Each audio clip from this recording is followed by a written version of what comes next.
Hello, everyone. I'm Emily Neckville, the Senior Content Strategist at Stream, the leading provider of chat, video, and activity feed APIs. And today I'm joined by Billy Janssen, Senior Engineering Manager at Hudl.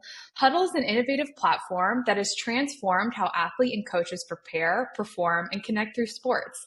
Known for its cutting edge tools for performance analysis and a vibrant social community, Hudl empowers teams and individuals at all levels from local clubs to professional leagues.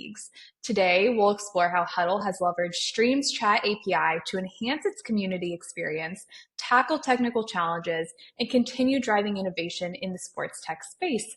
So, thank you, Billy, for being here. Are you ready to dive into the questions? Yeah, excited to be here. Thanks for having me. Perfect. Okay, so we'd love to hear about your role at Hudl and how the company has evolved over time. What are some key milestones for the platform, especially from an engineering perspective? Yeah. So I'm actually kind of a Huddle newbie. I've been at the company for just under a year. I'm a senior engineering manager over the club teams. So it's kind of like a growth space for the company. We're focusing on youth athletics, and Huddle as a platform has mostly catered to team sports in the past, and now we're trying to also reach athletes. Youth athletics clubs, you really want to flip that on its head and provide opportunities for athletes to be noticed so they can get recruited and get all the opportunities they can get. So we have four teams in that space, and that's kind of where I've been. Huddle started about like 2007, 2009, I think, is when the founders kind of were in college. They were roommates with one of the Nebraska football players. I think he was the quarterback, and they were watching him cut up or watch video on DVDs. And anyone who's had to watch DVDs in the past knows how annoying it is to like rewind, fast forward, play, like watch the same thing over and over. And they were like, "There's got to be a better way." So they made a program to kind of watch video, and then that was kind of when the cloud was taking off. They like AWS was first coming on the scene, and they kind of made a quick pivot to be cloud based, and it kind of took off from there. So now I think it's almost everyone who has played high school sports in the United States has heard of Huddle in some way, shape, or form. All over the world, elite leagues, sideline review, the proprietary cameras and hardware. So Huddle's really expanded over the past couple decades. That's awesome. A few members of our stream team actually used Hudl. They were all athletes in college, and they told me, "Oh, it's so great! Like, download it. You'll have fun just watching everything." So that's really awesome. We definitely have some people who are users and still continue to be through adult leagues as well. So thanks for sharing that. Can you talk a little bit about Hudl's tech and how it empowers both the athletes and coaches to connect and share in ways other platforms can't? Yeah, I think Huddle's big thing is it allows you to do everything centrally. So you're as a coach, you're analyzing game footage and data. You're sharing your insights with coaches and athletes, and now parents within the same environment. You don't have to use multiple apps or platforms. It allows teams to stay organized logistically. And so the big thing, like where we're trying to go now, utilizing Stream and the social features, like I said, it's consolidating communication into that platform instead of drowning you across multiple apps. When coaching and that communication happen in that same platform, as well as like parent engagement, performance, all improve because you're in the same context. You're not context switching, opening multiple apps, and you're kind of focusing on that performance driven mind space. Especially for coaches and administrators, we're really allowing them to communicate across multiple teams, multiple groups, multiple personas. And so leveraging like that performance analysis with that communication, they can kind of coexist in the same space. Very cool. So Huddle's really owning the entire athlete and coach experience from end to end, any communication, conversations, notes, everything. So I'm excited to dive into user metrics a little bit later in this interview. But as we're just talking about, Huddle in the business and the sports tech space overall, what are some of the technical challenges that Huddle has faced in terms of, scaling, handling real-time data, and then security for the app? Yeah, I think when you're talking about sports and social, like you have peak seasons, and so you're kind of have a seasonality. So you've got to be able to scale up and down to handle the load. We just are coming out of one of our peak seasons with American football in the fall. Like we spend all year getting ready and watching that boomerang curve go up for users engagements, live streams that are getting kicked off, number of users on the platform, videos uploaded, all those things. And then the turnaround times for being able to handle the tag sessions to give the coaches and the athletes the performance analysis that they need. So we have a lot of that. And then as you're kind of leaning into like the social aspects, like you have users who are part of multiple personas.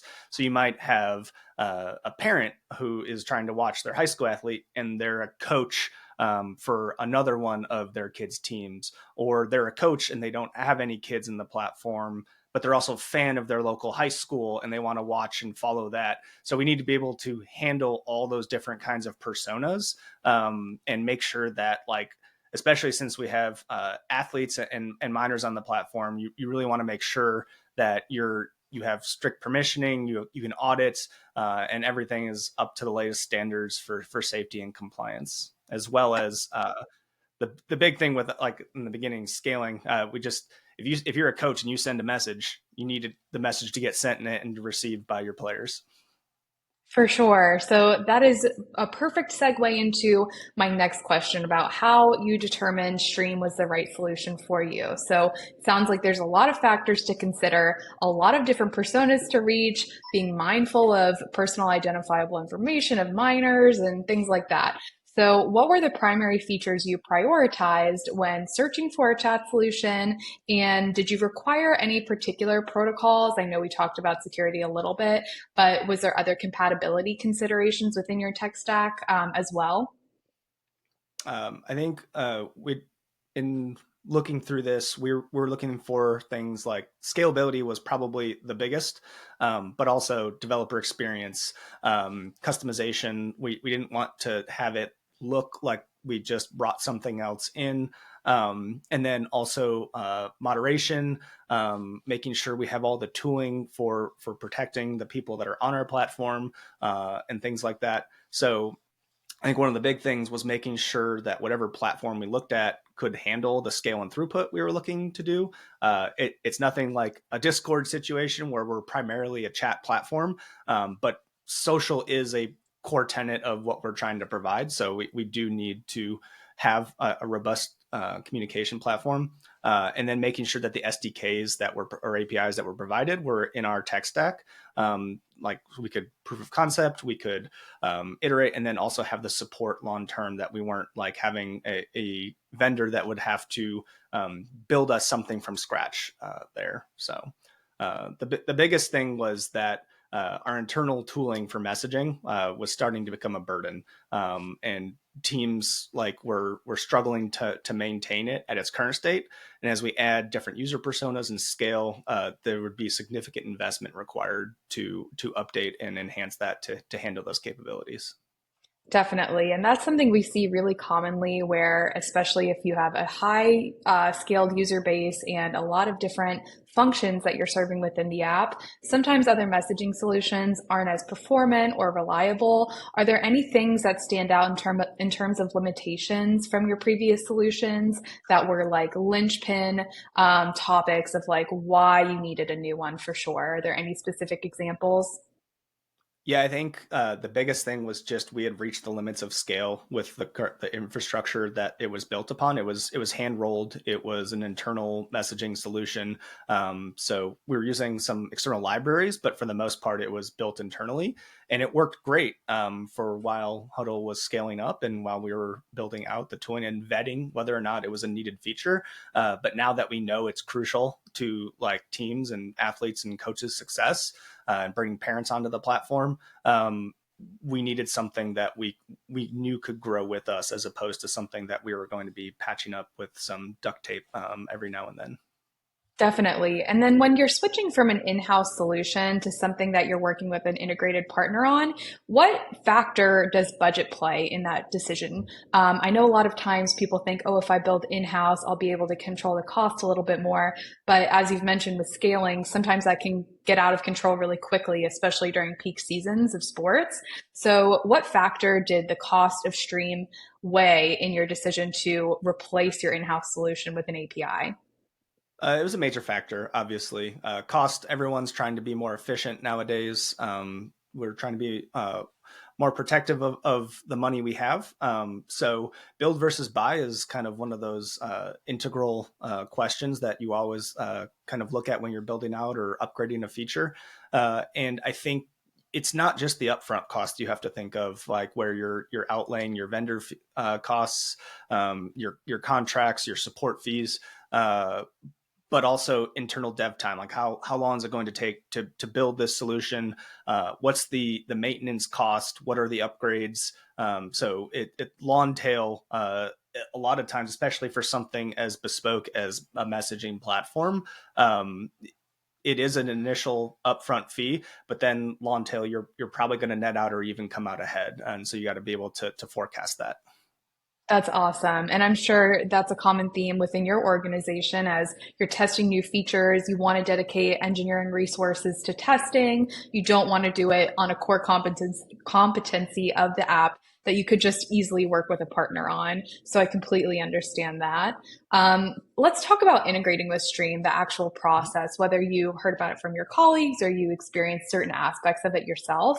Can you describe how smooth or if there was any friction during the integration process with Stream or any advantages that you maybe didn't expect? Yeah. So when I joined, I came in and my first task was integrating with Stream. We had already decided on Stream as the vendor. We had spun up a new team to kind of own it, and so I was brought in initially to help seed that team and get them off the ground and running. And my first task was to get the integration out the door. By the beginning of our fiscal year, so we could start getting ready for our peak season in the fall. And so, happy to say that did release on time. We hit our target. It wasn't all smooth sailing. We definitely had a new squad. I was brand new. I didn't know much about Hudl, let alone Stream. So you had a lot of just internal ramp up. But I think the fact that we were able to do it despite all the newness kind of speaks to how frictionless it can be. The biggest thing was most of the squad hadn't done React Native before, so we had to learn some of the intricacies of building out like a mobile first solution. And then I think we definitely worked with our product partners and peers to kind of map out what was important. One of the things that we decided initially was not supporting existing messages in our current solution and importing them, so we wouldn't have to do a large scale migration and manage that. That's something that honestly it might have been worth doing. That's something that like as postmortem we're talking about if we ever do have to migrate to a legacy vendor in the future. Like maybe that's something we do. And I think the only real hurdles we had were kind of from our information architecture and kind of trying to map how Stream works. So how we map our users, how we map our hierarchy of the relationships, and then coordinating the release across web and native. But other than that, like Stream was extraordinarily easy to just pick up and get running with. Awesome. I'm so glad to hear that. And did anyone from your team work with our support engineers, or what role did customer success from Stream play in the integration? Yeah, they were a huge help. I think some of the things that were extremely helpful were we had office hours on a weekly and then kind of backed off cadence once we were into the integration process. We got code reviews from the team. We were able to set up a dedicated Slack channel that had our customer support team there that if we had questions, they were crucial to us, like making sure we were making the right architectural decisions and then also providing the support we needed once we went live for any feedback, monitoring for error rates, things like that. So they were extremely helpful. And I think one thing that really stood out was the .NET C Sharp SDK isn't as robust as the other ones because it's not as utilized. But that's our primary backend tech stack. And so there was a feature that we needed that wasn't in the C#.NET SDK, and we kind of brought it up in the office hours. They opened up a support ticket and it was booked by the end of that week. And they also worked with us saying that in the future, if there's anything that we found that we were missing or could be an upgrade, we could contribute back to the Stream SDK and there would be a good back and forth there. So I think that's like a really positive sign that like, even if it's not on a roadmap for a team but a customer needs it for an integration going live, that the support team's willing to kind of listen and then prioritize to help that team as well as work with them in the best way if they can contribute back. Awesome. That is such a great story. I actually didn't know that about the feature request. So that's really great to hear. And I'll make sure to pass along that to Autumn and the rest of the team that you were happy with that experience. Great. Yeah, it was great. Uh, yeah. Did you self-serve any resources? I know it sounds like with the office hours and code review, it was a lot of like live support, but what role did the documentation play for you? Oh, the docs are really well put together. They're easy to read. I'm still finding nuggets of things that could be useful. Kind of just like when someone has a question, I'll dive into the docs and kind of look and be like, oh, we could use this kind of thing. So the docs are very helpful. The team was able to leverage those and get up and running pretty quick. I think one of the biggest helpful things async was the example applications. So just having those fully functional uh, download and go applications for the different client apps as well as the backend integrations. It helped us one build out that POC really quick, and then also if we had questions like we're like our app is doing this but the sample app isn't, we were able to dive into the code and kind of compare like where did we make a mistake or is there an issue somewhere that's an edge case that isn't handled. So I think listening to the team, I think they were really happy to have those. One, the docs, but the example apps were, I think, one of the biggest helpers. That's really great to hear. Yeah, we see a lot of support come from the example apps. The documentation, of course, is really great, but sometimes it's just a different feel when you get to actually see what is possible instead of just reading about it. So I think that's really, really great that you were able to leverage those. Moving more into the business impact of Stream on Hudl, how do you measure the success of the chat integration? Do you compare it to the in-house solution? And I know you've built out a lot of new functionalities that maybe your previous solution didn't have, but what is the best way to compare the difference between in-house versus integrating Stream Chat? Yeah. So it's a little bit of apples and oranges because we knew we were going to deprecate it completely. So it wasn't something that we had a team fully dedicated to backing the current experience. It was kind of one of those, we need this for this feature, we'll build it, and then it kind of gets lost in the shuffle, which happens a lot with a scaling growing org. Um, and we didn't have very good or nuanced metrics of the previous solution. Our main goal was not to lose users in the cutover. And so our main metric when we did the initial cutover was we did not see a dip in monthly active users and number of messages sent either daily or monthly. And we didn't. Like when we cut over initially, we actually saw a slight increase, even though that was our lowest point of the season. I think people probably excited about something new, seeing like cool things. Like we were tracking the number of Giphies sent and number of reactions to messages. And so kind of just using that as like kind of like a fun little metric to kind of gauge like, hey, it's like a modern chat platform that has the things that you're used to. And obviously with youth athletics, like a lot of younger kids are they use those things a lot more to react. The simple thumbs up on you see all the coach's message versus typing out yes kind of keeps things less cluttered. So our initial metrics were just like we don't want to see a regression, and so that was good. And then year over year, I think we're slightly ahead, but that's also due to user growth.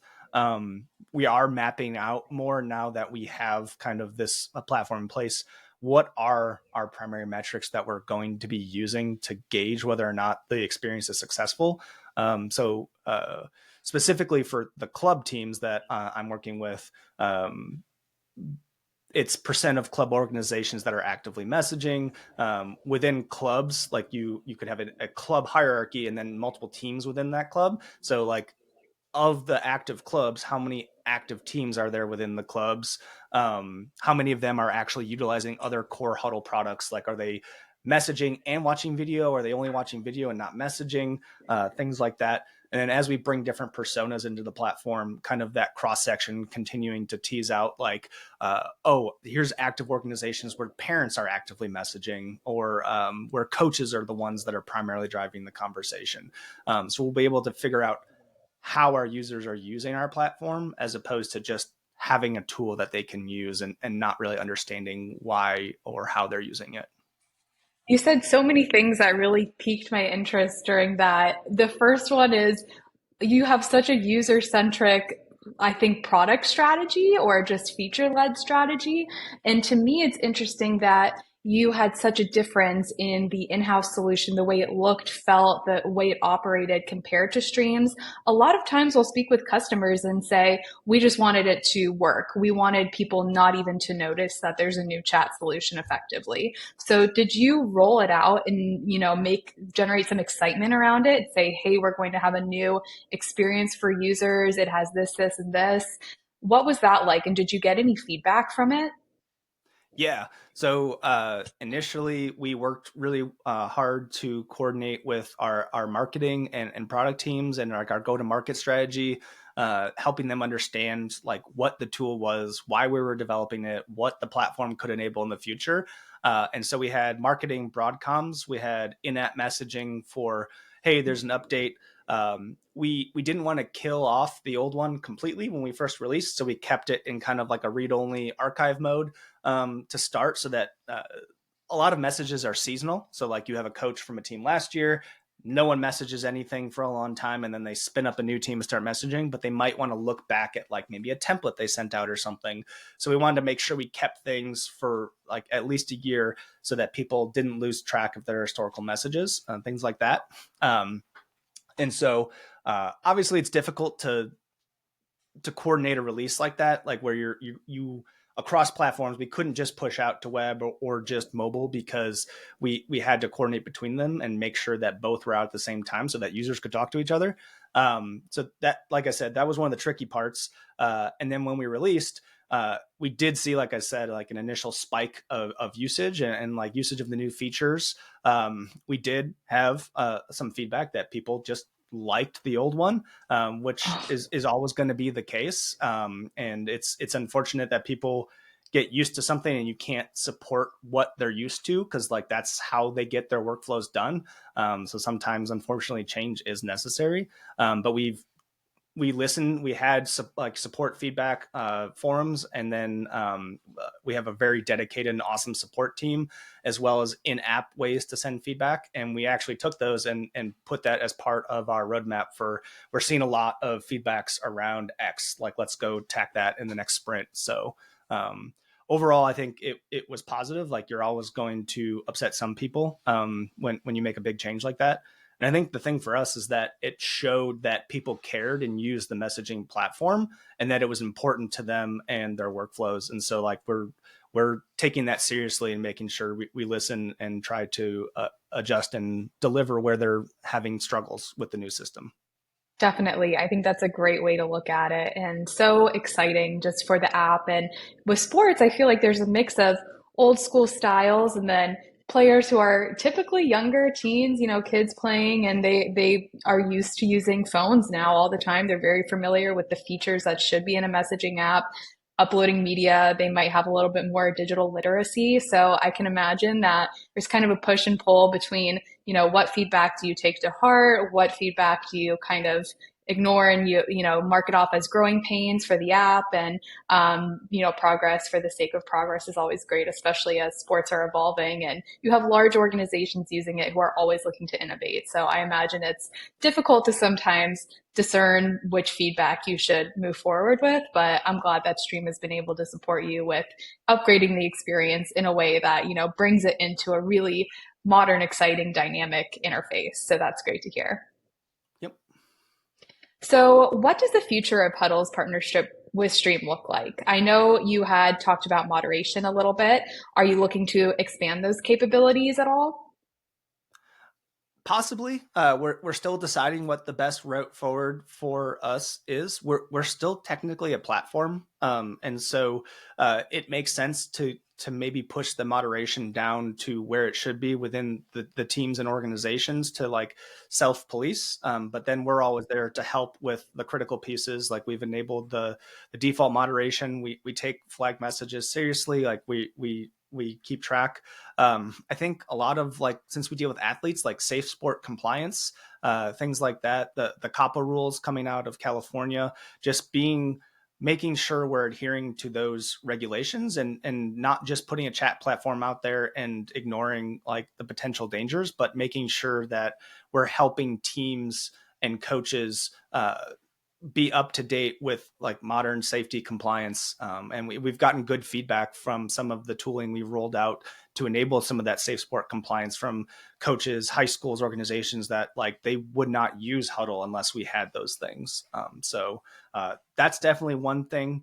I think potentially tapping into things like I saw the other day, AI chatbot is coming out. We've been messing around internally with some projects to see how we could best leverage Gen AI and LLMs within Hudl. I think everyone's doing that now. We want to make sure that it's useful for our users and we're not just putting something out there to say we have it.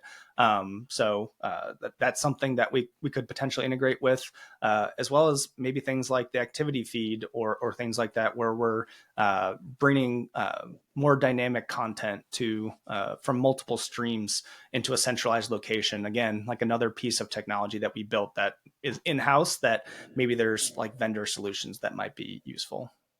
Very cool. And you hit on all of my questions for feeds and moderation and AI. One thing you didn't hit on was video. Is there any potential to integrate the voice or video functionality from Stream with Huddle? I don't think so because that's primarily our core competency is video. So we have whole pipelines. We have our own hardware. We have our own cameras. We have our own processing. We do live streams.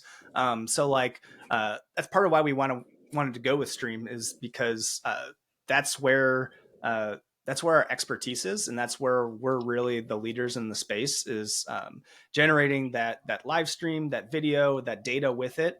I think there's ways to integrate our video within the Stream chat platform or maybe the activity feeds, like where we could have dynamically embeddable content, like a coach can share a clip and instead of having to open the app to the section where that page is, like maybe you can just view the clip within Stream. That's something that we're really interested in pursuing. And the way it's set up means that most likely it'll be simple. That's what we're hoping. Awesome. I have to ask. And, just to sum everything up, sounds like you've had a really supportive partnership with Stream so far, from the integration, working with our different teams, whether it's support engineers or customer support. What would you recommend to any other apps, either in the sports tech space or looking to build social communities? Would you recommend integrating versus building in-house, to other app companies that are looking to create more engagement for their users? Yeah, I mean, it depends on your goals. If you've realized that you have an ability to create something new and you think that you can make a messaging platform that is unique and has capabilities that aren't out there yet, that uniquely tie to your products, then it might make sense. But for probably 99% of the other companies out there that are really trying to focus on scaling and up leveling their core competencies, it makes sense to partner and find a partner like Stream. Like Hudl, like I said before, messaging, social communication is like a core tenet of how we need to grow and provide value to our users. But we're not the experts in building out a communication platform. We're the experts of video and data. We just need that partner that can help us and grow with us and provide the capabilities and work with us on new integrations, new platforms, things like that. So I definitely would recommend it.